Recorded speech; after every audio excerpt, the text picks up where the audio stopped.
बहुत समय पहले की बात है। एक वन में एक विशालकाय बरगद का पेड़ कौवों की राजधानी था। हजारों कौवे उस पर वास करते थे। उसी पेड़ पर कौवों का राजा मेघवर्ण भी रहता था। बरगद के पेड़ के पास ही एक पहाड़ी थी जिसमें असंख्य गुफाएं थी। उन गुफाओं में उल्लू निवास करते थे। उनका राजा अरिमर्दन था। अरिमर्दन बहुत पराक्रमी राजा था। कौवों को तो उसने उल्लुओं का दुश्मन नंबर 1 घोषित कर रखा था। उसे कौवों से इतनी नफरत थी कि किसी कौवे को मारे बिना वह भोजन नहीं करता था। जब बहुत अधिक कौवे मारे जाने लगे तो उनके राजा मेघवर्ण को बहुत चिंता हुई। उसने कौवों की एक सभा बुलाई और समस्या पर विचार करने लगे। मेघवर्ण बोला, मेरे प्यारे कौवों, आपको तो पता ही है कि उल्लुओं के आक्रमणों के कारण हमारा जीवन असुरक्षित हो गया है। हमारा शत्रु शक्तिशाली है और अहंकारी भी। हम पर रात को हमले किए जाते हैं। हम रात को देख नहीं पाते। हम दिन में जवाबी हमला नहीं कर पाते क्योंकि वे गुफाओं के अंधेरों में सुरक्षित बैठे रहते हैं। फिर मेघवर्ण ने सयाने और बुद्धिशाली कौवे से अपने सुझाव देने के लिए कहा। एक डरपोक कौवा बोला, हमें उल्लू से समझौता कर लेना चाहिए। वह जो शर्तें रखे हम स्वीकार करें। अपने से ताकतवर दुश्मन से पिटते रहने में क्या भलाई है। बहुत से कौवे ने कां करके विरोध प्रकट किया। एक गर्म दिमाग का कौवा चीखा, हमें उन दुष्टों से बात नहीं करनी चाहिए। सब उठो और उन पर आक्रमण कर दो। एक निराशावादी कौवा बोला, शत्रु बलवान है, हमें यह स्थान छोड़कर चले जाना चाहिए। सयाने कौवे ने सलाह दी, अपना घर छोड़ना ठीक नहीं होगा। हम यहाँ से गए तो बिल्कुल ही टूट जाएंगे। हमें यहीं रहकर और पक्षियों से सलाह लेनी चाहिए। कौवों में सबसे चतुर व बुद्धिमानी स्थिरजीव नामक कौवा था जो चुपचाप बैठा सबकी दलीलें सुन रहा था। राजा मेघवर्ण उसकी ओर मुड़ा, महाशय आप चुप है, मैं आपकी राय जानना चाहता हूँ। स्थिरजीवी बोला, महाराज, शत्रु अधिक शक्तिशाली है तो रणनीति से काम लेना चाहिए। कैसी रणनीति, जरा साफ साफ बताइए। स्थिरजीवी बोला, आप मुझे भला बुरा कहिए और मुझ पर जानलेवा हमला कीजिए। यह आप क्या कह रहे हैं स्थिरजीवी? स्थिरजीवी राजा मेघवर्ण वाली डाली पर जाकर कान में बोला, रणनीति के लिए हमें यह नाटक करना पड़ेगा। हमारे आसपास के पेड़ों पर उल्लू जासूस हमारी इस सभा की सारी कार्यवाही देख रहे हैं।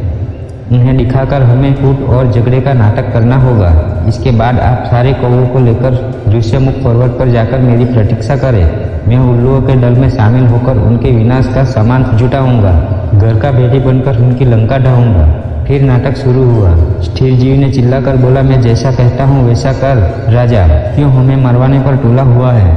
मेघवर्ण चीख उठा, गद्दार, राजा से ऐसी बदतमीजी से बोलने की तेरी हिम्मत कैसे हुई? कई कौवे एक साथ चिल्ला उठे, इस गद्दार को मार दो। राजा मेघवर्ण ने अपने पंख से स्थिरजीवी को जोरदार झपट मारकर तनी से नीचे गिरा दिया और घोषणा की कि मैं इस गद्दार स्थिरजीवी को कौवा समाज से निकाल रहा हूँ। अब से कोई कौवा इस नीच से कोई संबंध नहीं रखेगा। आसपास के पेड़ों पर छिपे बैठे उल्लू जासूसों की आंखों चमक उठी। उल्लुओं के राजा को जासूसों ने सूचना दी कि कौवों में फूट पड़ गई है। मारपीट और गाली गलौज हो रही है। इतना सुनते ही उल्लुओं के सेनापति ने राजा से कहा, महाराज, यही मौका है कौवों पर आक्रमण करने का। इस समय हम उन्हें आसानी से हरा देंगे। उल्लुओं के राजा अरिमर्दन को सेनापति की बात सही लगी। उसने तुरंत आक्रमण का आदेश दे दिया। बस फिर क्या था, हजारों उल्लुओं की सेना बरगद के पेड़ पर आक्रमण करने के लिए चल दी, परंतु वहाँ एक भी कौवा नहीं मिला। मिलता भी कैसे? योजना के अनुसार मेघवर्ण सारे कौवों को लेकर ऋष्यमुख पर्वत की ओर चल दिया था। पेड़ खाली पाकर उल्लुओं के राजा ने ठुका, कौवे हमारा सामना करने की बजाय भाग गए। सारे उल्लू हू हू की आवाज निकालकर अपनी जीत की घोषणा करने लगे। नीचे झाड़ियों में गिरा पड़ा स्थिरजीवी कौवा यह सब देख रहा था। स्थिरजीवी ने काका की आवाज निकाली। उसे देखकर जासूस उल्लू बोला, अरे यह तो वही कौवा है जिसे इनका राजा धक्का देकर गिरा रहा था और अपमानित कर रहा था। उल्लुओं का राजा भी आया। उसने पूछा, तुम्हारी यह दुर्दशा कैसे हुई? स्थिरजीवी बोला, मैं राजा मेघवर्ण का नीति मंत्री था। मैंने उनको नेक सलाह दी कि उल्लुओं का नेतृत्व इस समय एक पराक्रमी राजा कर रहे हैं। हमें उल्लुओं की अधीनता स्वीकार लेनी चाहिए। मेरी बात सुनकर मेघवर्ण क्रोधित हो गया और मुझे फटकार कर कौवों की जाति से बाहर कर दिया। मुझे अपनी शरण में ले लीजिए। उल्लुओं का राजा अरिमर्दन सोच में पड़ गया। उसके सयाने नीति सलाहकार ने कान में कहा, राजन, शत्रु की बात का विश्वास नहीं करना चाहिए। यह हमारा शत्रु है, इसे मार दो। चापलूस मंत्री बोला, नहीं महाराज, इस कौवे को अपने साथ मिलाने में बड़ा लाभ रहेगा। यह कौवों के घर के भेद हमें बताएगा। राजा को भी स्थिर जीवी को अपने साथ मिलाने में लाभ नजर आया और उल्लू स्थिर जीवी कौवे को अपने साथ ले गए। वहां अरिमर्दन ने उल्लू सेवकों से कहा, स्थिर जीवी को गुफा के शाही मेहमान कक्ष में ठहराओ, उन्हें कोई कष्ट नहीं होना चाहिए। स्थिर जीवी हाथ जोड़कर बोला, महाराज आपने मुझे शरण दी, यही बहुत है। मुझे अपनी शाही गुफा के बाहर एक पत्थर पर सेवक की तरह ही रहने दीजिए। वहां बैठकर आपके गुण गाते रहने की मेरी इच्छा है। इस प्रकार स्थिर जीवी शाही गुफा के बाहर डेरा जमा कर बैठ गया। गुफा में नीति सलाहकार ने राजा से फिर से कहा, महाराज शत्रु पर विश्वास मत करो, उसे अपने घर में स्थान देना आत्महत्या करने के समान है। अरिमर्दन ने उसे क्रोध से देखा, तुम मुझे ज्यादा नीति समझाने की कोशिश मत करो, चाहो तो तुम यहाँ से जा सकते हो।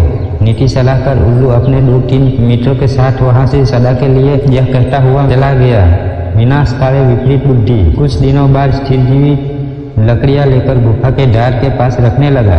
सरकार, सर्दियाँ आने वाली है, मैं लकड़ियाँ की झोपड़ी बनाना चाहता हूँ ताकि ठंड से बचाव हो। धीरे धीरे लकड़ियाँ का काफी ढेर जमा हो गया। एक दिन जब सारे उल्लू सो रहे थे तो स्थिर जीवी वहाँ से उड़कर सीधे ऋष्यमुख पर्वत पर पहुंचा, जहाँ मेघवर्ण और कौवों सहित उसी की प्रतीक्षा कर रहे थे। स्थिर जीवी ने कहा, अब आप सब निकट के जंगल से जहाँ आग लगी है एक एक जलती लकड़ी चोंच में उठाकर मेरे पीछे आइए। कौवों की सेना चांच में जलती लकड़ियाँ पकड़ स्थिर जीवी के साथ उल्लू की गुफाओं में आ पहुंचे। स्थिर जीवी द्वारा ढेर लगाई लकड़ियों में आग लगा दी गई। सभी उल्लू जलने और दम घुटने के कारण मर गए। राजा मेघवर्ण ने स्थिर जीवी को कौवा रत्न की उपाधि दे दी। शत्रु को अपने घर में पनाह देना अपने ही विनाश का सामान जुटाना होता है।